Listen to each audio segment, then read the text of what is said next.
प्रणाम। जय श्री राम।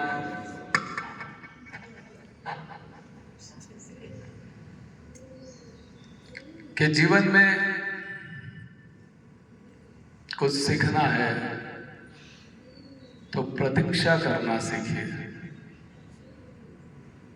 किसी के दिन बदलेंगे तो किसी का दिल बदलेगा।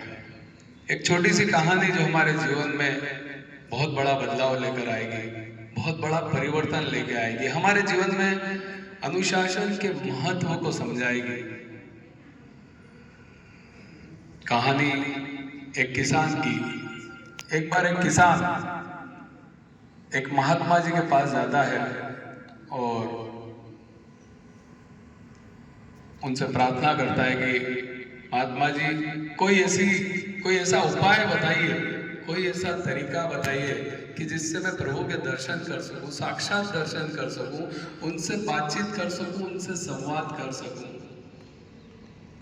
और उनकी कृपा मेरे जीवन पे बरसे। ऐसा कुछ उपाय बताइए।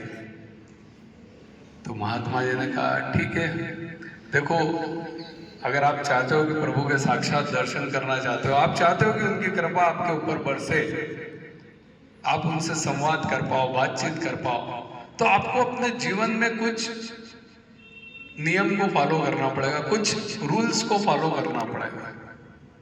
आपको जीवन में कुछ नियम बनाने पड़ेंगे। तो किसान पूछता है बताइए क्या नियम बनाना पड़ेंगे।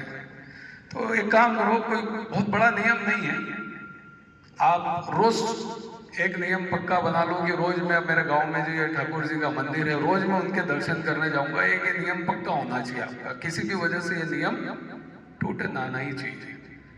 तो किसान मना कर देता, नहीं नहीं, मैं तो खेती बाड़ी, मेरा टाइम का भरोसा नहीं रहता है, मेरे को तो खेत पे जाना रहता है, ये वो, ये तो संभव नहीं हो पाएगा कि मैं रोज मंदिर जाऊं और दर्शन कर लूं, तो ये तो पॉसिबल नहीं है, और कोई उपाय बताइए। अब महात्मा जी सोचे कि अब क्या बताऊं। बोला एक काम कर, चलवा इतना कर लेना कि तुम मंदिर से बाहर से निकले ना तो बाहर से ठाकुर जी को प्रणाम करते हुए निकल जाना। तो बोले नहीं ये भी पॉसिबल नहीं है, मेरा खेत का रास्ता इधर है, मंदिर इधर है, मैं रोज उल्टा थोड़ी जाऊंगा, मैं ये भी नहीं हो सकता, और कोई उपाय बताइए।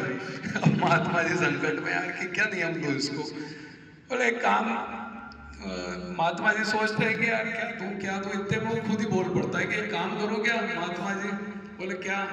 बोले मेरे पास के खेत में मेरे एक दोस्त का खेत है, क्या मैं ऐसा कर सकता हूँ कि रोज उसके दर्शन कर लूँ और भोजन कर लूँ, भोजन पालूं, कि रोज उसके दर्शन करूंगा। ये नियम बना लेता हूँ मैं कि रोज उसको देखूंगा, उसके दर्शन कर लूंगा, उसके बाद ही भोजन पाऊंगा, भोजन करूंगा।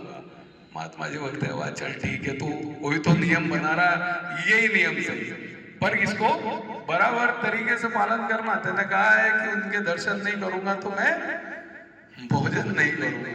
ठीक है साहब, वहां से वो किसान निकल जाता है। अच्छा ये बात किसान किसी को बताता नहीं है कि उसने ये नियम ले रखा है कि उसके दोस्त को देखेगा फिर ही भोजन करेगा, ये उसने अपने मन में रख लिया। अब रोज ऐसा चलता रहा, रोज वो अपने दोस्त को देख लेता और भोजन पा लेता, रोज ऐसा चलता रहा। ऐसा कई दिन गुजर गए। एक दिन क्या हुआ, इधर भोजन का टाइम हो रहा है, भूख लग रही और दोस्त दिख नहीं रहा, उसके दर्शन हो नहीं रहे। बहुत कोशिश करी इसने, पूछा तैची करी तो पता लगा कि वो तो नदी रेत निकालने गए। थोड़ी देर इंतजार किया लेकिन 1-2 बज गए, इधर भूख से इसका तो वो निकला जा रहा है। इसने कहा एक काम करता हूँ यार, नदी पे जाके उसके दर्शन कर लेता हूँ और आके भोजन कर लूंगा। वो नदी पे जाता है, दूर से देखता है दोस्त को और आवाज लगाता है, हेलो क्या हो रहा है। वो भी देख लेता है, जो उसका दोस्त वहाँ रेती निकाल रहा है, उसके साथ एक वाक्य हो गया कि जब वो रेती निकालते निकालते उसके हाथ में घड़ा निकलता है सोने की सिक्कों का, और वो सिक्के उसके हाथ में रहते हैं और ये दोस्त इधर से बोलता है हेलो। अब उसे डर लगता है कि यार लगता है कि इसने सिक्कों का ये घड़ा देख लिया। अच्छा वो हलो करके और पलट के जाने लगता है, क्योंकि उसका तो काम हो गया, दर्शन हो गए, वो भोजन के लिए पलट के जाने लगता है। वो बोलता है रुक रुक रुक, और उसके पीछे दौड़ के आता है, बोलता है रुक तो सही। बोले क्या हुआ। बोले कुछ नहीं, मैंने हो गया देख लिया मैंने, मैं जा रहा हूँ। अरे बोले देख लिया पर मेरी बात तो सुन, ये दोनों अपन आधे आधे बांट लेंगे।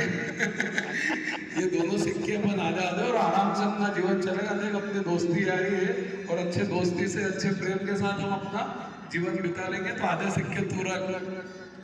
तो उसका दिमाग घूम जाता है कि आधे सिक्के और इतने सोने के सिक्के आ गए। तो वो सोचता है कि महात्मा जी के द्वारा बताए गए मार्ग पे चल के एक छोटा सा नियम मैंने जीवन में लिया कि मेरे दोस्त का मुंह देख के मैं खाना खाऊंगा और मुझे प्रभु की इतनी बड़ी कृपा हो गई। तो सोचो कि अगर उनके द्वारा बताया कुछ अच्छे नियम में ले लूं तो मेरा तो जीवन संवर जाएगा।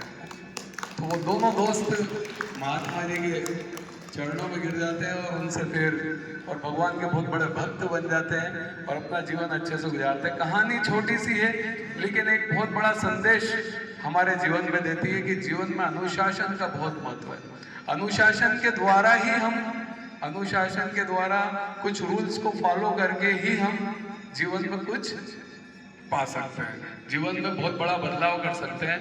अगर कोई रूल्स को हम अच्छे से, तो जीवन में एक रूल आप भी बनाए, मेरा ये कहना है, भले ही छोटा रूल हो, कैसा भी रूल हो। देखो उसने कैसा रूल बनाया था और उसके ऊपर प्रभु की कितनी बड़ी कृपा हुई, कितना बड़ा चमत्कार हुआ, उसका तो जीवन ही बदल गया। तो एक छोटा रूल जो आपको समझ में आए, जीवन में एक नियम आप भी बनाइए, आप पर भी प्रभु की कृपा बरसेगी, आपके जीवन में भी चमत्कार होगा, आपका जीवन भी बदलेगा। छोटा सा, ठीक है? तो बनाएंगे, सभी बनाएंगे आज। ये कहानियां केवल सुनने के लिए नहीं होती। देखो 3-4 कैटेगरी के लोग होते हैं। बहुत सारे लोग सुनते हैं, कुछ तो सुनते भी नहीं है, धीरे धीरे वो निंद्रा में चले जाते हैं। कुछ सुनते हैं पर जीवन में नहीं उतारते हैं, और कुछ होते हैं जो सुनते हैं और जीवन में उतारते हैं। तो आप किस कैटेगरी के, आप समझ। ये जो प्रेरक कथाएं हैं ये हमारे जीवन को बदलने के लिए, केवल सुनने मात्र से कुछ नहीं होगा। जैसे कहते हैं ना, प्रभु श्री राम को मानने मात्र से क्या होगा, कुछ नहीं होगा।